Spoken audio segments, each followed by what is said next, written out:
The Crow follows a man named Eric Draven who was murdered alongside his fiancée by a ruthless gang the night before their wedding. 1 year later, he is resurrected by a mysterious crow in order to put his and his fiancée's souls to rest by taking revenge on the ruthless gang that killed them both. The Crow is easily my favourite comic book film. I'm not overly well versed in the genre, but I doubt that anything will ever overtake this film for me. I adore The Crow. And the first of many things to love about this film is the visuals. You could almost pause this film at any moment and just tell that it's The Crow, just because everything is so visually distinct and different. It's one of those films where I've never seen any other film that looks remotely like it.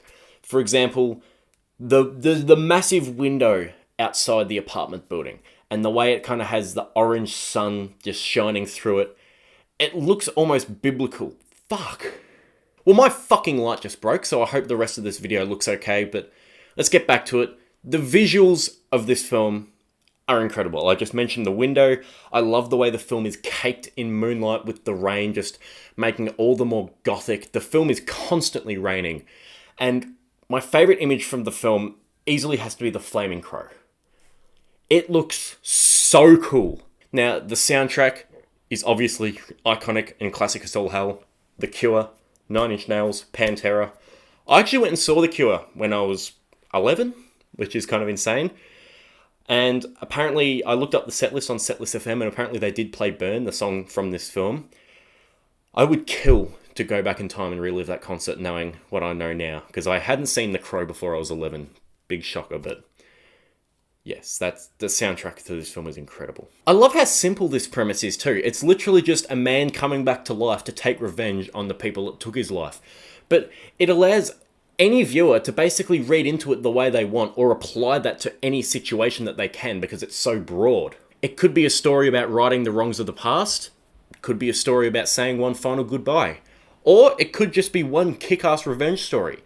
It's all three of those. It could be more. But the point is it works for each one of those. It's so adaptable. Actually, it's funny that I'm doing a review of The Crow right now because it is absolutely pissing down rain outside right now. So maybe there's a crow outside the window watching over me right now, but I apologize if you can hear that because it's actually really heavy. The Crow has amazing action sequences, awesome set pieces and great effects. You think of the knife throwing scene and just other parts like when he's shot and he's looking through his hand and stuff like that and he's constantly getting thrown back, or the final fight with Top Dollar on top of the bloody church. It's so cool.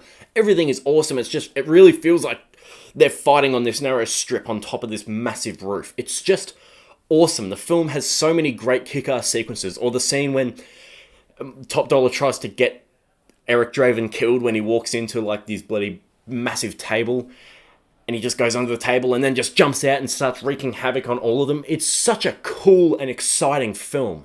This film also gave us one of my favourite quotes of all time, being, "It can't rain all the time." Now, apparently it can because it's raining very heavily outside and it has been all day. But the point is that you think about it. It can't always be bad. Life can't always be bad. Even though it does always rain in this film and the things that happen are horrible, there's always going to be some glimmer of sunlight, some glimmer of hope. And it's one that's stuck with me ever since I first watched this film, and I love it.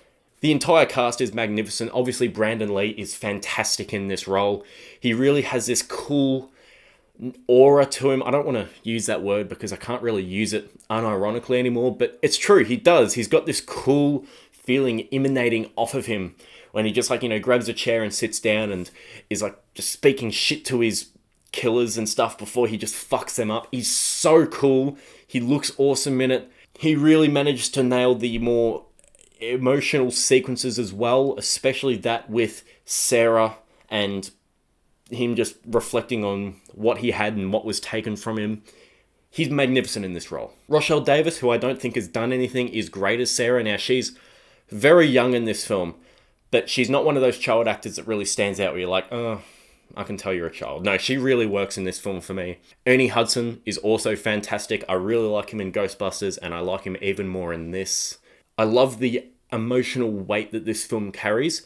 You have really great action sequences and a really simple revenge story, just with a real good hook to it. The scene when Eric and Sarah say their final goodbyes to each other really feels real. It is really, really well done. It's like she's finally got to move on with her life, and because he can't stay undead forever, he's got to go back to where he is. Now that his soul has been put to rest, he can finally rest in peace. But it's just such a good scene. I mean, it just the way they're all thinking about it, and the way Sarah's thinking about her mum, obviously, and how her mum's trying to cook for her and do some nice things, and how that's eventually what she's going to have to rely on. How she's going to hope that her mum is going to be her anchor instead of Eric. It's just really good. And there's one thing that really stuck out to me on this rewatch, and it's the fact that Eric's grave being open is completely unattended to, and it's only found by Sarah. That's actually really important, because if you think about it, it means that Sarah is the only one that's been visiting Eric's grave. Eric and Shelley didn't have anyone else in their lives. They were the only two people. They were the only people that they each other had. And that's really fucking sad, because it shows that no one really cared, and that makes their deaths even more impactful, because they were each other's rock, basically. And Sarah being the one to find his grave opened was...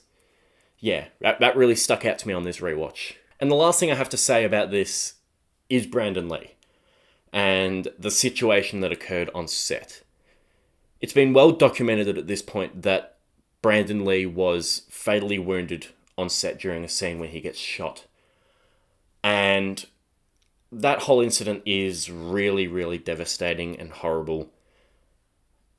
And this film is his legacy. And with the remake coming out, I know some people are going to be skeptical of it. I'm certainly skeptical of it, because this is kind of what he gave to the world as his final gift. But nothing will ever change that. A remake will never change that. This is his film. This is his character. This is who he's remembered for. He's remembered for this one great final performance that he gave to the world. It's just horrible what happened on set. And in a really weird way, it almost fits, considering his character is a ghost in the film. His character is dead. And it makes the film even more haunting too to watch, because you really... It's a tough film to watch. I don't want that to be the only thing that people remember it for, because it is such a great movie in its own right, but watching it does feel icky and impactful, and you do feel...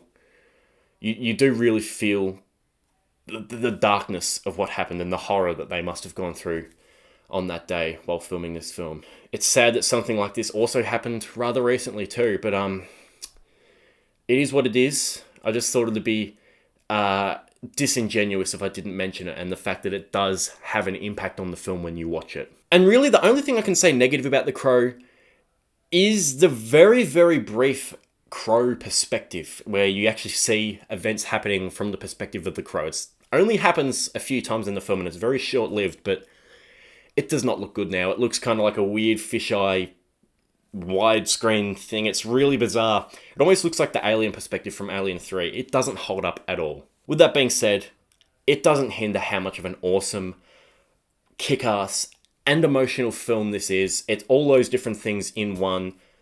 I love The Crow. The Crow is top-notch.